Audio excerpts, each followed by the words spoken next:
If you are starting a vertical farm and don't know where to begin or which technology would suit your needs, then reach out to the experts at Cultivated. As indoor farm brokers, they help connect you to the right technology and ensure your project is successful. Best of all, their service is free because they work on behalf of their partners. Visit cultivated.com to learn more. And that's spelled cultivatd.com, or click the link in the show notes. The biggest challenge right now, we're a small company and we need to become a big company. And that involves going out, raising money and building incredible indoor farms, building that national footprint, converting our old school business that we've been in for many years into this new school business that uses indoor farms and better product and cheaper, frankly, all at once. That's an incredible journey, but there's a lot of work to do to scale it. And that's what I spend a lot of my time thinking about.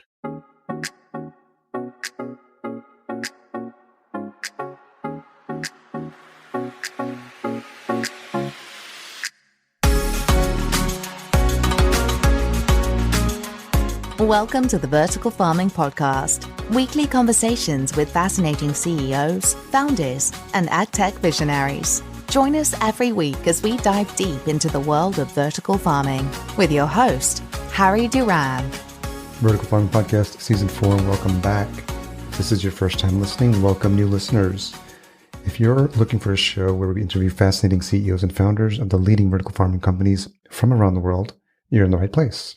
I'm your host, Harry Duran, and really excited to share this week's episode. But before I do that, in case you missed last week, I spoke to Aja Atwood. She's the co-founder and CEO at Trella Technologies. It's an organization that provides technical, innovative solutions to make indoor and urban farming a sustainable, long-lasting industry. What was most fascinating was the patented technologies that Aja and her team developed, including automated plant training robotics. She also shares some of the work they're doing with the John Charles Academy. And we speak a little bit about the importance of fostering diversity in the workplace. Make sure you check that out. This week, I have the pleasure of speaking to Matt Ryan. He's the CEO of Soli Organic, formerly known as Shenandoah Growers. Soli Organic grows exceptional organic produce at an affordable price nationwide. And in this conversation, we dive into Matt's incredible business background from working at Disney and Starbucks to eventually pursuing the opportunity that presented itself at Soli. Matt talks about the high growth in indoor ag and what Soli Organic is doing to differentiate themselves in this market and the importance of fulfilling the vision of a brand. Really inspiring conversation with someone who's super knowledgeable. This episode is brought to you by Freight Farms. Freight Farms manufactures and sells the leading vertical hydroponic container farm, the Greenery S. Built inside a 40-foot shipping container, the Greenery S uses innovative climate control technology paired with an IoT app called Farmhand to enable anyone to grow fresh food anywhere in the world. Visit freightfarms.com/vertical farming podcast to learn more. And one quick reminder, we do have sponsorship slots open for a couple of episodes being produced this month at a discounted rate if you're interested. And obviously season 5 is opening up and we're having conversations with sponsors there already as well. Harry at verticalfarmingpodcast.com if you're interested in learning more. I do want to take a moment to read off some of the reviews that have been coming in over the past couple of months. And I will apologize ahead of time because it seems that there was a whole slew of these that I missed. And so I want to really thank folks that have written in reviews, and I value each and every single one of them. And one of the things I say at the end of each podcast is that I'm going to be reading these out on future episodes.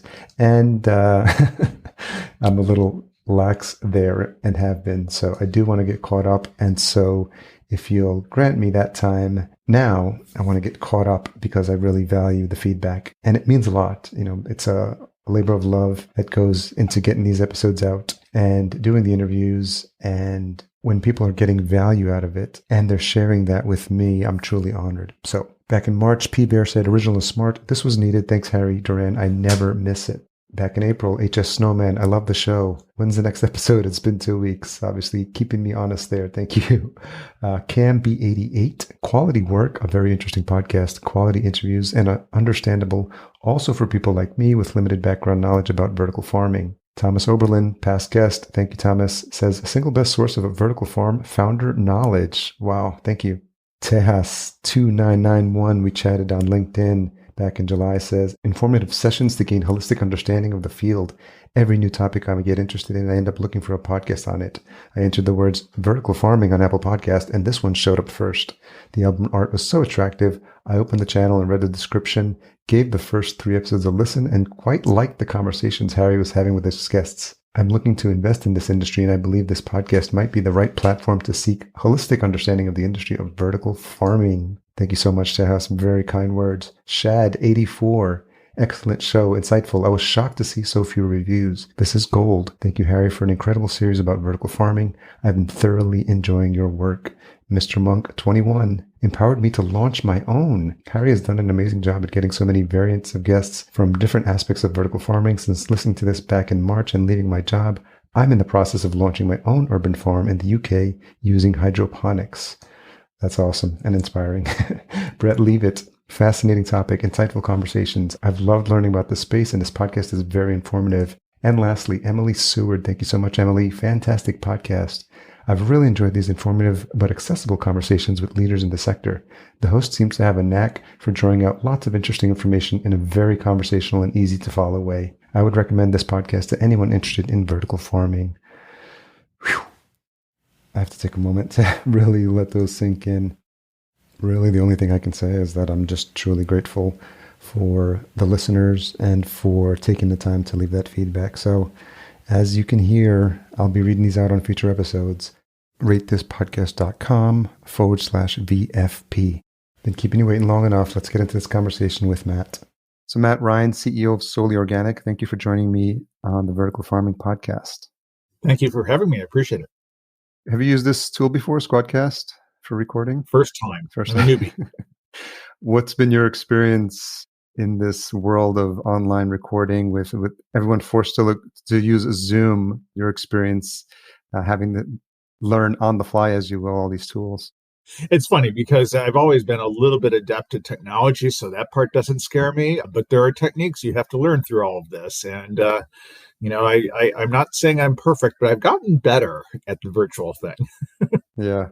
So I'd be remiss if I didn't ask, what was that experience of going through the pandemic for you? And obviously there's a lot of different ways you could jumping off points, but just maybe a quick synopsis of your takeaway now that we have a little bit of room to look back. What were you experiencing as a business leader through those 12 to 16 months? No, I was very lucky in that I got to choose the next chapter of my life during this period of time. I had decided to make the move away from Starbucks literally at the beginning of the pandemic. It was the day that the first case of COVID in Seattle came out that I decided that it was time for me to look for my next chapter. Did a wind down across a year with Starbucks, and then spent some time looking for what the next opportunity would look like. And I had time to reflect, and through the process, realized that I wanted to do something that was meaningful and impactful. I wanted to lead, and the opportunity at Soli Organic, then Shenandoah Growers, came up, and I said, wow, I've been following the opportunity. I've been following the sector, and I started to learn about the company and said, this is the kind of place where I could make a difference, or I could help make a difference for the company. And I had the great luxury of being able to make the switch right during the course of the pandemic. Yeah, it's interesting. And I'm wondering if you heard from a lot of your colleagues in the space about some of the challenges they faced. I was out of corporate at that time as well. I've had my own business since 2015, so been remote and so had familiarity with the tools. But I can only think about have this dynamic of having a workforce in person, and then just like that, it's switched over within the span of a couple of days, and you're forced to adapt. Well, I was there at the beginning, of course, at Starbucks, and it was Starbucks was a company that very much, it's an in-person company. The stores are in person, the offices were in person, and it was culture shock to have to go virtual. Now, the good news is a company like Starbucks had, from a customer point of view, put a lot of tools in place, digital ordering and all that kind of stuff. Thank goodness for Starbucks that was all there. But it was a transition. And I know from my old colleagues at Disney as well, too, with so many of their businesses being dependent upon in-person experiences, think theme parks or movie theaters, just immense disruption to the business and immense disruption to ways of work. So quite a ride for anybody who was with those companies. I know that. Yeah. So you did mention Disney, and I did want to talk a little bit about that experience. Can you talk about, and there's significant milestones, obviously, in your career with Disney and with Starbucks and now with Soli, but just so people get a little bit of the context, how did that opportunity present itself to work at Disney, and what was your experience working there like? Yeah, so I've been prior to Disney many years in the advertising business of all things, and I knew that that was not the best industry to be in the late 90s as everything digital was coming along and disrupting television. And I got this wonderful opportunity to join Disney because that industry, the entertainment industry, was in great transition. Used to be a industry where the distribution was incredibly constrained. There were, 3 or 4 TV networks, a handful of cable networks, and movie theaters, and there was not the endless shelf of entertainment.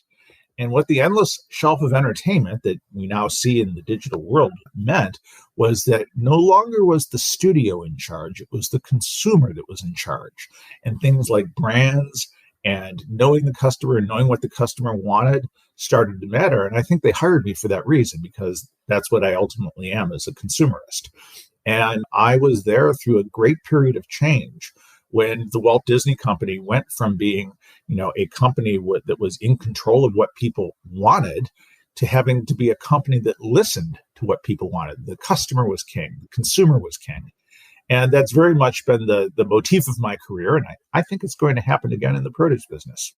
Yeah, I'm interested to learn how some of those analogies might fit. I read in one of the descriptions that at Walt Disney, you were responsible, as you mentioned, for long-term strategic planning. And then this other thing that caught my eye was that you oversaw the development of the character franchises as well.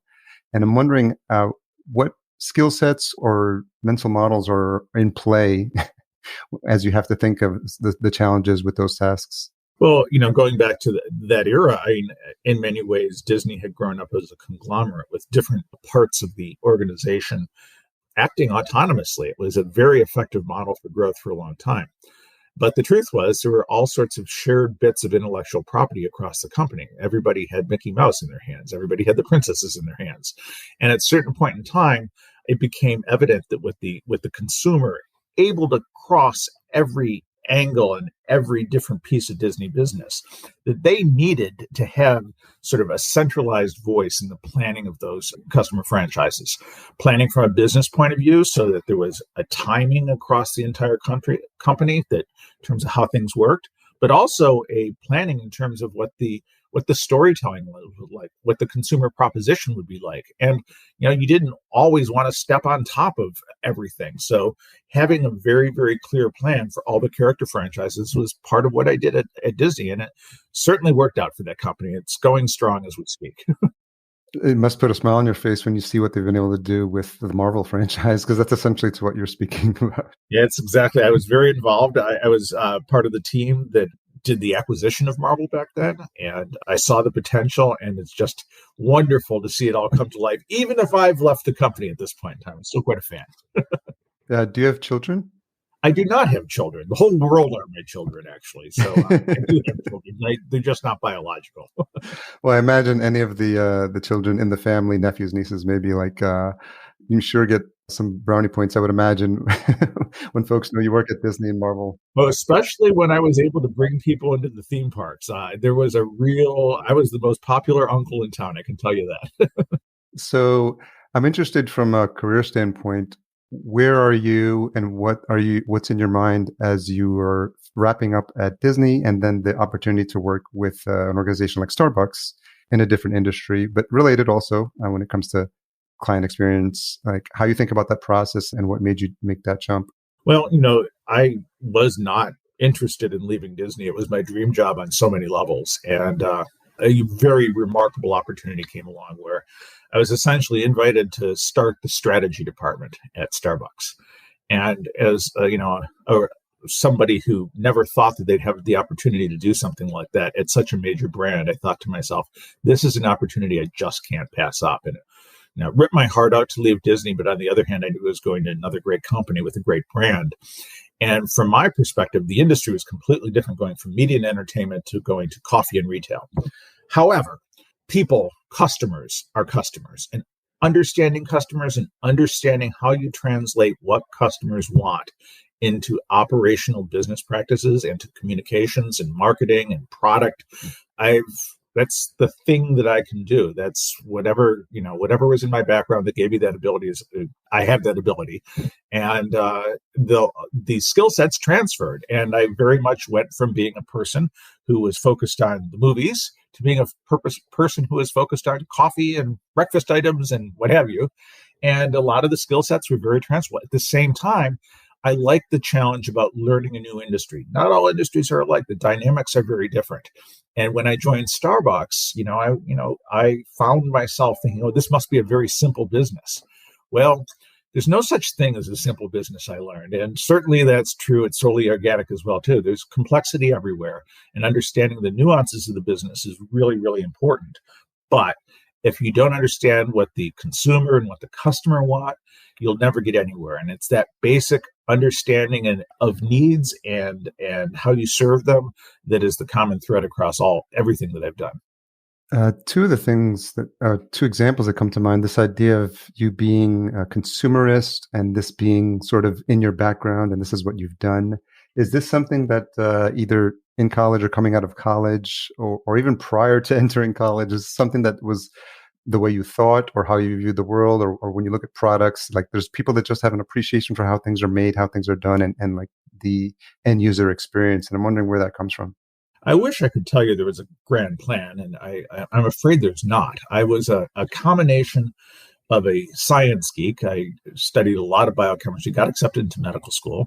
I was very much interested in the world of science and good at math and all that kind of thing. At the same time, I ended up taking my major in history and literature, combining the left brain and the right brain. And I got out of college not knowing what the heck to do with that because it was a strange mix of biochemistry and literature that wasn't really a career pathway. But what I did have is the ability to be both analytic and quantitative and really smart about those kinds of things, as well as an understanding of the softer side as well, too. And recognizing at the same time that those were not disconnected. They're things that are very, very integrated in those points of connection between the softer side and the harder business side really is what being a consumer marketer is all about. And I found myself able to do the analytics piece with ease, and that differentiated me early days from a lot of people who got into marketing who thought that marketing was just pretty pictures. And then from the pretty pictures crowd, from the hard analytics crowd, I had the understanding of all the softer side things and knew how to quantify them. So as you started to make that bridge across everything, it was a powerful combination of skills. Nothing to do with biochemistry or literature, by the way, but It was what was in my brain that worked out. So I'm very fortunate to have had the trajectory I've had and opportunities that came my way. But I also knew as soon as I started doing way back when advertising that I felt like I understood markets. And I think understanding markets is what business is all about. I'd be remiss if I didn't ask, as a history and literature major, if you have a book recommendation for folks who I know there's many to choose from. A recent one. Lots and lots to choose from. I will tell you that I wrote my undergraduate thesis on Virginia Woolf, and I'm still a fan. Okay. We'll have a Virginia Woolf book in the show notes. All righty. We'll pick one. I'm curious, Matt, working at a place like Walt Disney and at Starbucks, you can tie those to an iconic leader and founder, right, of those organizations. Obviously Walt Disney, Howard Schultz. I'm wondering, as you think about stepping into this role at Soli, what role that plays in how folks, or how that trickles down into the day-to-days, thinking of fulfilling like a mission of someone who had a big picture of what they wanted their company to look like. Well, there are lots of brands that have famous founders, and there are lots of brands that don't. And I think it's much more about the brand and the idea than it is about the individual involved. I mean, sometimes they put their name on the door, as Walt Disney did himself, and they loom larger than life. And that's wonderful on one level. But at a certain point in time, it almost doesn't matter. It's about the power of the idea. And at this point in time, Disney is a really powerful idea about, entertainment that has values and heart and, quality and lots of things that the rest of Hollywood doesn't provide. And Starbucks is really about that sort of special everyday experience and that customization that you can get for $5 that you can't get anyplace else. And yes, the founders were immensely responsible for that vision in the early days, but the companies transcend their founders and they become their own thing and they become their own ideas. And that's happened over and over again in the history of the world. It's a sign of success, by the way. But you don't necessarily need a name brand founder to get there. And you can come up with lists and lists of companies that have done that. And I think ultimately, Soli might be one of those players too. Yeah, we're looking forward to learning more. Just last question on Starbucks. Did your coffee habits change dramatically during your time there? I'm afraid that I'm one of those people that drinks 10 cups of coffee a day now, and that hasn't let up. And, some people can and some people can't. I can, and I love it still. Yeah. I was just thinking about today, just routines and rituals, because we have a French press and I have whole beans. So it's a ritual. I grind enough for my cup, keep the water up. I've got my French press. I got my stirring, and I guess similar to Japanese ceremonies. It's really interesting how over the span of a lifetime, how things like rituals can help ground us as we start our day. Absolutely. And there's something about that coffee experience that is absolutely magical. And that was something that predated my joining Starbucks as well, too. And it probably motivated me because I was quite a fan and I enjoyed my morning coffee from the get-go. And I actually learned an enormous amount, as you would, about coffee while I was at Starbucks and how it's grown and the processes involved in going from bean to cup. It's not as simple as you think. And there's something wonderful about it. And I am a fan of many different kinds of coffee. I don't like the big sugary gloppy stuff so much, but there are people who do. The stuff that I tend to like tends to be the pure, great coffee. And I have my favorites. Yeah. They did an experiment. I grew up in New York one time, and there's Dunkin' Donuts and Starbucks. So for a week, they took regular Starbucks customers and they sent them to Dunkin' Donuts. And then the regular Dunkin' Donuts folks, they sent them to Starbucks for a week. So you can imagine just like, asking for a small, and they're like, "Oh, do you mean venti or grande?" And the strength of the coffee. I thought it was fun to read that. Well, it's interesting because the profile of the customers and the profile of the taste preferences of different kinds of coffee drinkers are just enormous differences between those brands. And, we had, I have my biases having worked at Starbucks, but, we knew that once people started to acclimate to Starbucks and what they consider to be stronger coffee taste, which really meant oftentimes darker roast. Once you go there, you can't go back. Yeah, that's true. Okay, so getting closer to current time, when did this idea of vertical farming, controlled environment agriculture, when did it start to come on your radar? It actually started coming on my radar about maybe a year before I left Starbucks because I knew some people who got into the business.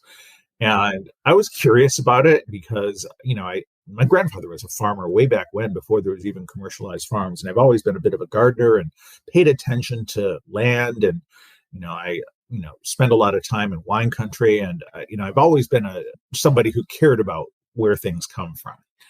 And I was curious because, I could see the stresses on agriculture living in California for so long. You can see the terrible problems with drought, and that things need to get done differently in this era of the big, commercial farm that has, industrial pesticides and industrial fertilizer and monoculture and all that kind of stuff. And it wasn't sustainable, but how do you solve that problem?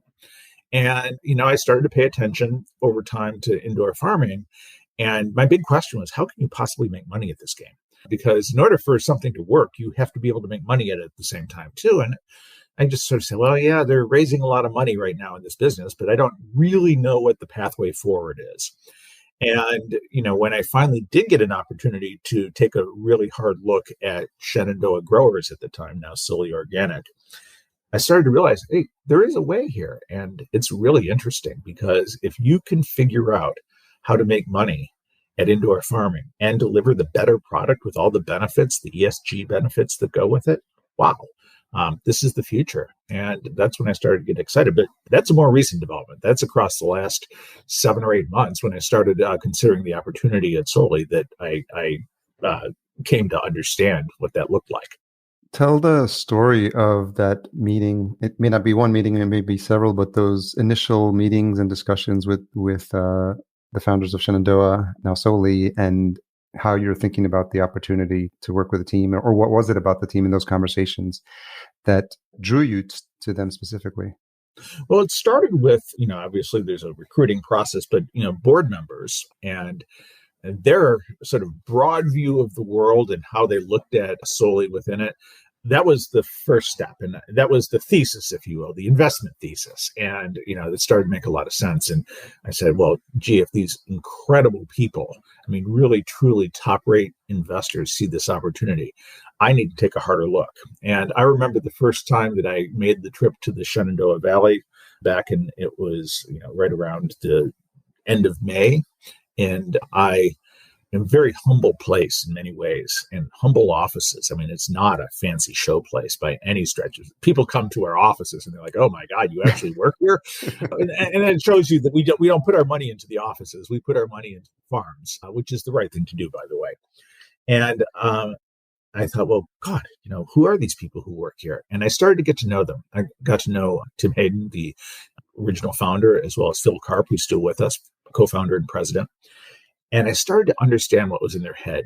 And I understood the bravery that they did to essentially make investments very, very early on in CEA, controlled environment agriculture, long before it became as fashionable as it is today. And that was a real advantage because they were not in the limelight when they were doing it. They were scrapping every dollar they could to put, into the investment side to figure out how to do things better, because they realized the problems of field grown and the challenges associated with field grown. And they also saw that there was a pathway towards organic indoors, number one, and towards better costs, number two. And those are really the two big theses that I could take a lot of credit for, but it really belongs to the founder team who said, this is how it could be done in the future. And it took years of working through the technology and working through the systems to get the proof of concept to a place where it's like, yes, this is scalable. This is something that can work at a larger level. And it was exciting when I talked to them. I remember sitting in the dinner meeting in this restaurant and hearing about how they came, it's the origin story of the company and how they had come to put this emphasis on this new way of doing things and how they've done it quietly as well, too, which is truly amazing. Unlike the rest of the world that had been out there showboating, this is a company that hadn't been showboating. This is a company that had been walking the walk before they started to talk the talk. And to me, that's the kind of company I really admire. And I said to myself, I want this job. And sure enough, I got it, probably because I wanted it in part. And it was an amazing moment because I understood what the opportunity looked like at that point in time. And then, of course, I could bring all the things that I understand from the world of marketing and consumers and strategy and so on to bear. This is something that has real possibility. That's exciting to hear. I'm curious about your mindset at the time. So this is your first role as CEO, correct? That's right. Yes. And so is it just as you start having these responsibilities in these other companies, I think you did allude to it a little bit earlier, but you felt like now was the time when you were ready, given your career, that to take on the responsibilities of running a company on your own as CEO? Yeah, I have had amazing front row seats and gotten to know some of the most incredible CEOs. Obviously, I worked directly for Howard Schultz at Starbucks. There were great leaders at Disney, especially Bob Iger, and I had all sorts of exposure to the way that he led that company and was part of his circle and could understand what he did and how he took a company that was a little fragile when he took over and brought it to the amazing place that he did, along with a lot of other people. And he was humble and leveraged people along the way. And I learned so much about that. Also sitting on the board of Kaiser Permanente with outstanding leadership there. So I know what good looks like. And I said, if I can have an opportunity, maybe on a much smaller scale, I might add, to do that myself, I would love that opportunity. And I would love that opportunity to lead and be responsible. And, one of the, I think, misgivings about CEOs is that they're in charge. Well, truthfully, you're working for everybody else. You're working for all your stakeholders, all your investors. And importantly, you're working for everybody who works for you because, literally their livelihoods and their careers and everything about what they do is in your hands, and one mistake and it's a big problem for somebody else, not just you. And that's not a responsibility that's taken lightly. And I love having that responsibility. When I was 12, I was 50. So I'm going to stay 50 for the rest of my life, by the way. Also, how do you think about those, first, I think about first 90 days, again, just from that corporate mindset. But, when you step into this role, where does your focus, where does your attention go? Like what I always think about, like the new president moving into the White House, right? Like there's a lot of stuff to get on board with, and it's drinking from a fire hose. But what are those early days for you like? Well, a lot of hard work goes without saying. That's what you get paid for. But beyond that, it's learning. And you try to keep your mouth shut as much as you reasonably can during the first time that you're working there, because you have a lot to learn. And the things that come out of your mouth during the very beginning may not be the right things. So then what ends up happening is you start to really understand the business. And, I think at this point in time, I'm there. And you also, at the same time, have this wonderful opportunity as an outsider who's come into the business to have outside perspective on it as well, too. So I'm starting to feel like I'm in that sweet spot where I have all of the perspective of somebody who's joined from the outside, who sees the opportunities, who sees the challenges, who knows the world from a different angle, plus real understanding of what the business is like and how it operates and how the technology and the science work and the people at the company and everything else. So there's an adjustment period. At the same time, you start to learn all sorts of things that you weren't expecting to learn and that you have to learn along the way.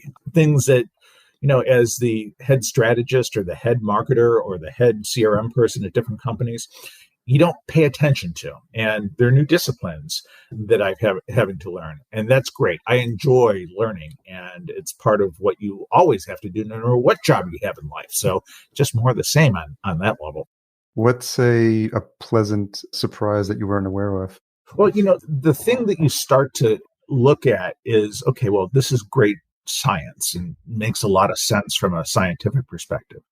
But behind great science is great scientists, and the caliber of the thinking and the critical skill sets that exist at Soli, the people who are literally making the process of growing better and better by relentlessly focusing on quality, relentlessly focusing on cost. I've come to admire how they get there and how they do their jobs and the sort of open-mindedness. And what I've realized that, coming from what's traditionally called a creative business like Disney, that creative people and scientists are very, very similar in temperament. They just have a different sort of set of surface skills. So they're all creative people. It's just how they express and develop their creativity. Sometimes it's with science and sometimes it's with, the arts, but very, very similar.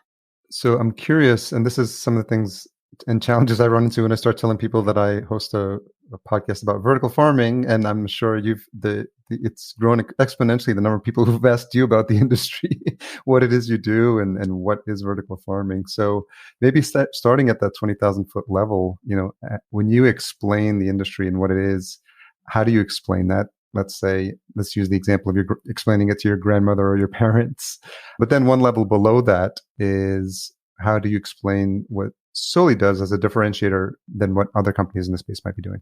Yeah, so starting with the bigger picture of like what is indoor agriculture, what is controlled environment agriculture, basically say there's been really one big revolution in agriculture, and that took place in the 20th century with the advent of commercial inorganic fertilizers, where you have the Haber-Bosch process basically takes nitrogen out of the air with a lot of electricity and energy uses and creates this incredible thing that's fed the planet. That, alongside of pesticides, monoculture, mechanization, all that kind of thing, that was a revolution in agriculture. And that's gotten us to where we are today. And now it's causing all these sustainability issues that we see out there. And there's a new way that's going to come along where we can be much smarter about the resources we apply and be more efficient and technical to grow stuff better and cheaper than how traditional agriculture does. And that's what this is really all about. And the means to do it is in these protected environments where you can actually control the inputs of plants. So I said, great. that is an absolutely terrific way of explaining what things are like. Well, how are you different from everybody else? And the way I see it is that we really have spent a long time as old-time growers as a company, understanding that growing plants is not just a simple scientific process. It's incredibly complex, and there's so much to be learned from years and years of agriculture, and especially going back but to before the era of, inorganic fertilizers and pesticides and everything else. How did things grow in the first place? And at the end of the day, it's a matter of, the light that plants absorb. It's the microclimates around plants, the airflow and the humidity. It especially is the soil that they grow in, and the fertilization process and the nutrients that are provided and the irrigation and so on. And you start looking at all those inputs, and I say, well, you know what Soli does that the other companies don't always do is we look at all of it together. And we're not doing this as a great big science experiment. We're just trying to figure out how to bring the best of nature indoors. And critically, what we're focused on is organically. We don't want to do anything that's not organic because organic is better. It's better for you health-wise, and it also tastes better. And everybody else in the indoor farming space, the vertical farms, doesn't do what we're doing. We're organic. And that is a result of the science and the special sauce that only Soli has. That attracted me to the company because we can actually do that. We can grow organically indoors for about the same price that people are growing inorganic stuff outdoors. And I said, wow, this is the basis of an incredible, incredible customer proposition. Because many, many poor people would buy organic if it didn't cost so much. That's true. And we are laser focused on delivering. It's almost like CEA is not the end in itself, it's the means to an end. We want to grow organic at the same price that inorganic is grown by everybody else. And we don't care where it's grown. We want organic grown at that same price. And the way we do it is through CEA. That's what Soli is all about. Yeah, that's great. That's a great encapsulation.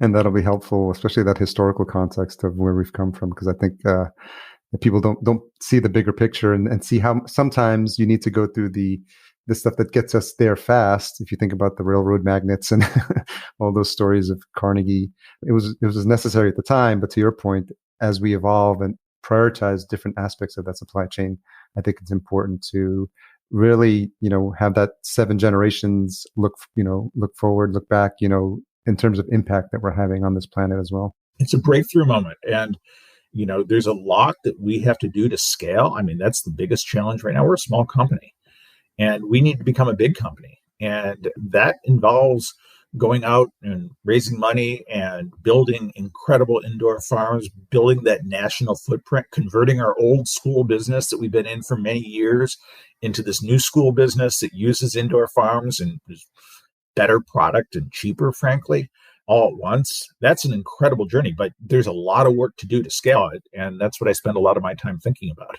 It's probably self-explanatory at this point, but the reason for the name change, because it says it all, Soli Organic, obviously. And so I don't know, were you involved in that as well? Were you on board when that decision was made? Oh, you betcha.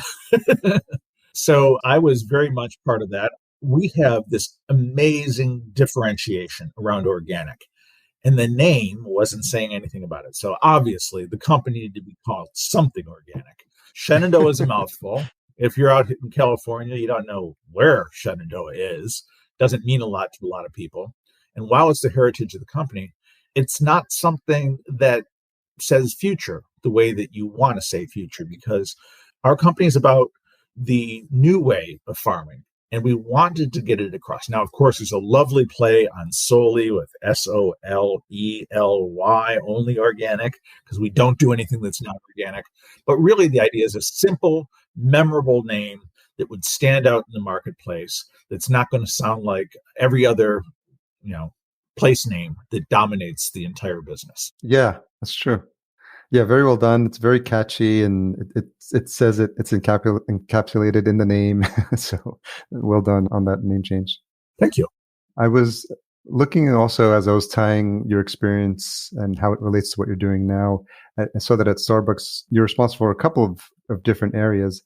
And I'm wondering, as I read these out, which one of these you think would be most relevant to think about in Soli. So it was new product development, digital customer experience innovation, data analytics, and consumer insights. Yeah, it's interesting because there's a lot of my skill set from Starbucks that I'm not yet able to apply at Soli. So the whole digital piece, the digital experience, we don't have a digital experience yet. And it'll be years before we have one. And at that point in time, my digital skill sets will probably be a little out of date.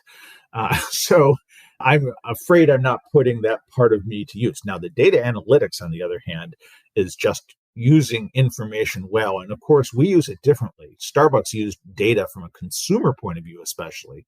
We're using data from a scientific point of view. We have AI that basically helps us understand all those inputs I talked about, the lighting and the irrigation and the airflow and so on, to figure out what's optimal for the plants. So understanding that piece of it and the data analytics on the input side and the science side, great.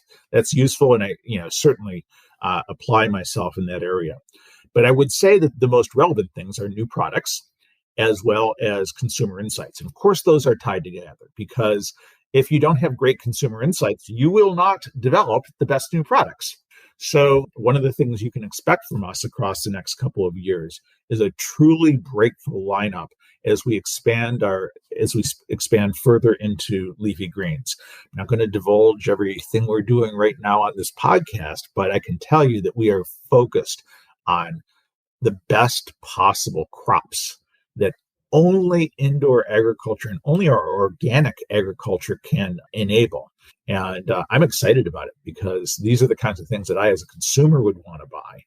And I think that part of winning at our game means winning at new products. Everybody who's doing hydroponics is more or less doing the same things plant-wise right now. I promise you, when we come out with stuff, we're going to take the world by storm. I think what's going to be exciting to watch is not only the innovation that's happening, but with someone that has your marketing experience also, like the marriage of those two. And I feel like we just got a taste of it with the rebrand. So it feels like an industry that's ready or ripe, pardon the pun, for a little bit of shakeup. So it's going to be fun to watch. Well, the funny thing about, like, you look at all these mega categories that technology companies have come along and disrupted. I mean, take the obvious one, taxi cabs, and then comes along Uber that reinvents the taxi cab experience with technology. Produce has been one of those businesses that, globally, I think it's a $1.4 trillion category across all channels and everything else. It's enormous. But the problem with developing brands and marketing in a business like that is you can't have a brand unless you have consistency. I mean, that was also true in the taxi cab business. And the way you get consistency is by having a standardized product.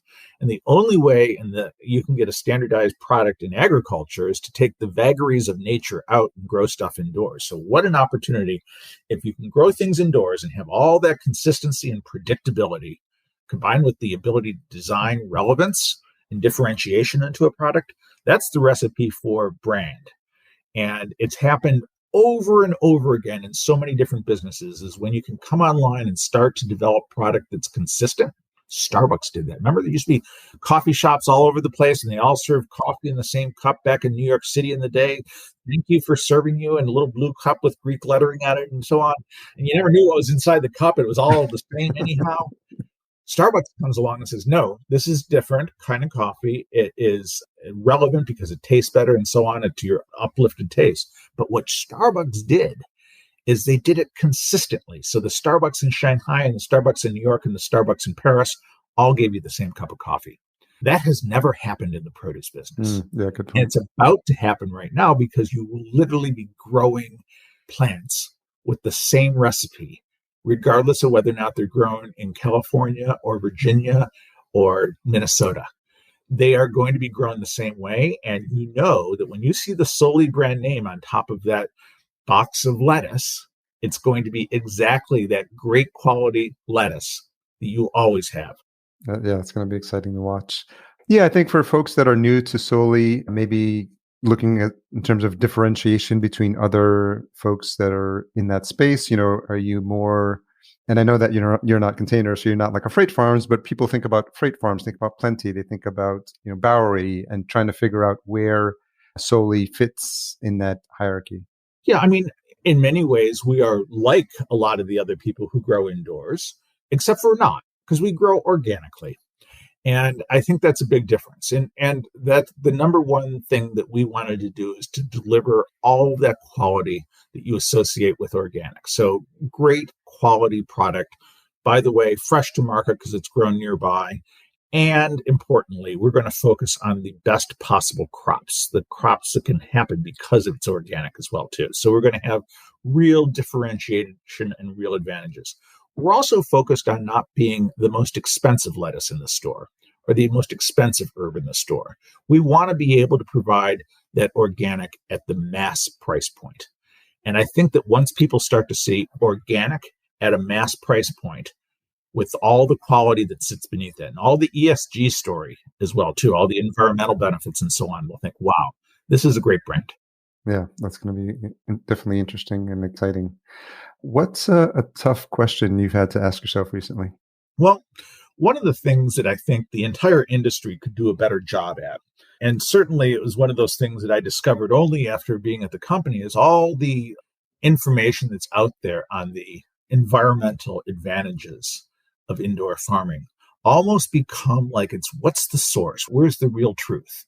And I think there's real work to be done for the entire industry to demonstrate and prove the advantages. We know they're there. It's not a question of them not being there, but having that really good data on why this is better for the environment is something that I think the entire industry ought to get behind. And it was shocking that all the things you see are not always backed up with the best fact set out there. And one of the things I'm on a mission to do across the next year is to make sure that we have that fact set. And by the way, there are things that only Soli can do because the advantages of not having to use the inorganic fertilizer, which I read is using 3% of the world's electricity to make right now. That's greater than aviation. So the environmental impact of fertilizer is something that's enormous.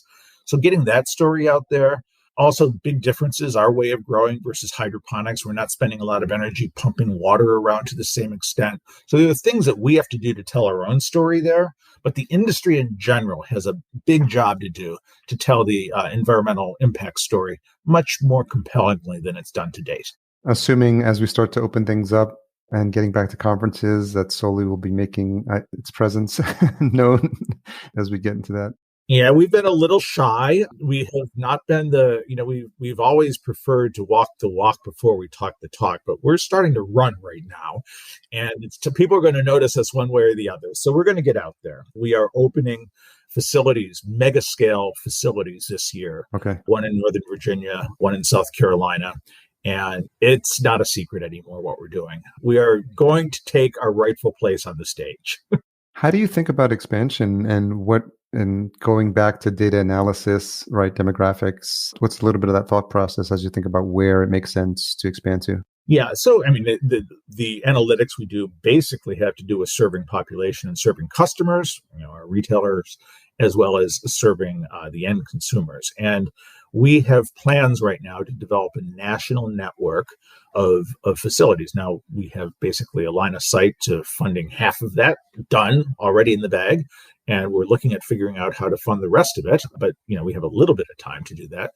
And by the time, a couple of years pass, we will have a national footprint to serve all of our customers what they need in both herbs and leafy greens. And then we have an opportunity, which we're working on in R&D right now, to tackle and apply the same kind of R&D work that we're doing right now for leafy greens and for herbs to other crops as well, too. And that's just, more opportunity down the road. So what you can expect from us is that we will have a nationwide network of mega facilities to grow with organic. We can't just use somebody else's facility if they happen to go belly up and want to sell us something. We have to use soil-based facilities, and we are going to continue to build them and develop them. We are looking for partners in that process right now, but it's pretty exciting because it's something that we have a clear line of sight to, and it's not going to take all that long to get there. To that point, given the audience is super niche in this podcast, is there an ask that you have for folks in the industry, for your peers, for your colleagues, any potential partners? Yeah, I mean, I guess if I'm speaking to investors, and I'm sure I am here to a certain extent, understand the differences between the different players and companies in the space and what different people bring to the table. We are in a process right now to figure out what's next for us from an investment point of view, and we welcome the scrutiny and we welcome the ability for people to understand what it is we're doing and how we're different. I would also say that this is a rising tide now for everybody in the industry. And while we may be, at the top of floating to the top of the tide, if you will, others are going to benefit from it as well, too, because it's an area that deserves the attention it's getting. And, I think there are going to be some bumps in the road and not everybody's going to be successful right out of the gate. Don't get discouraged by that. Look to the long term here and see how this is going to revolutionize one of the last big total addressable markets that has not yet been addressed. Good point.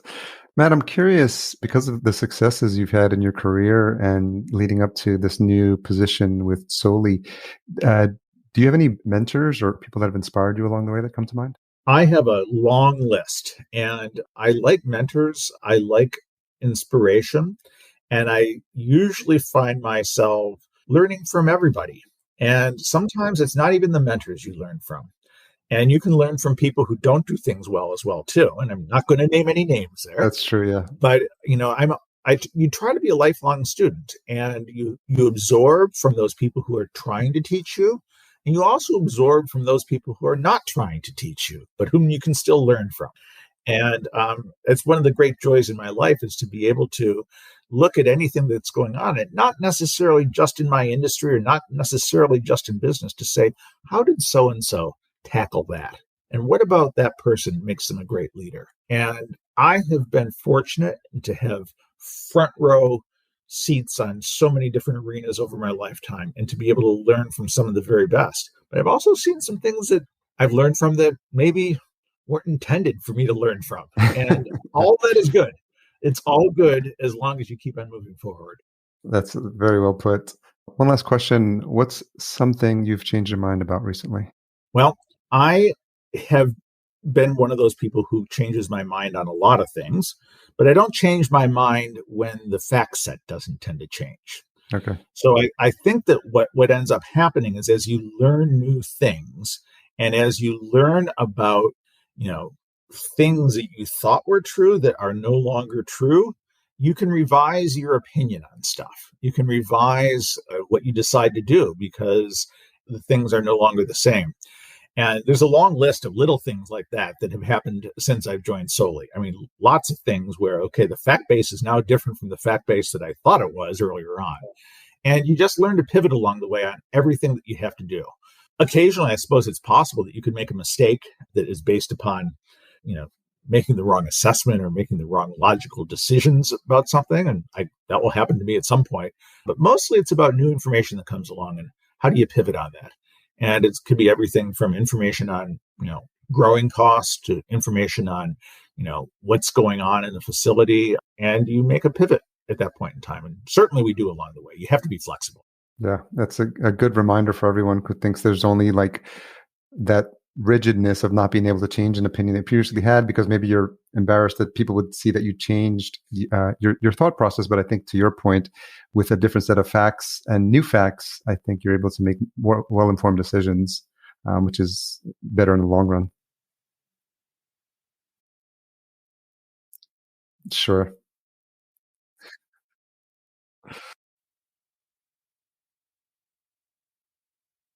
Yeah. Yeah. Well, Matt, the hour's flown by. I want to thank you for being generous with your time and for sharing a little bit of your backstory as well, because I feel like that's inspirational. We have a lot of stories with founders and CEOs, and I think anytime people can see what other folks' journey has been, I think they can relate and be inspired as well.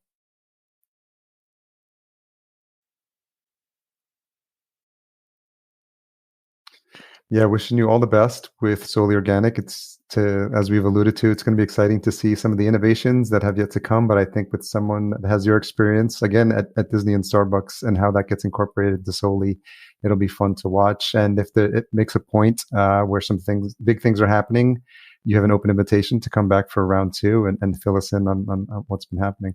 I appreciate that. Thank you. And we'll get folks connected to the website. So should we just direct everyone to Soli Organic? SoliOrganic.com. Yep. Okay. Thanks again for your time, Matt. I really appreciate it. Thanks, Harry.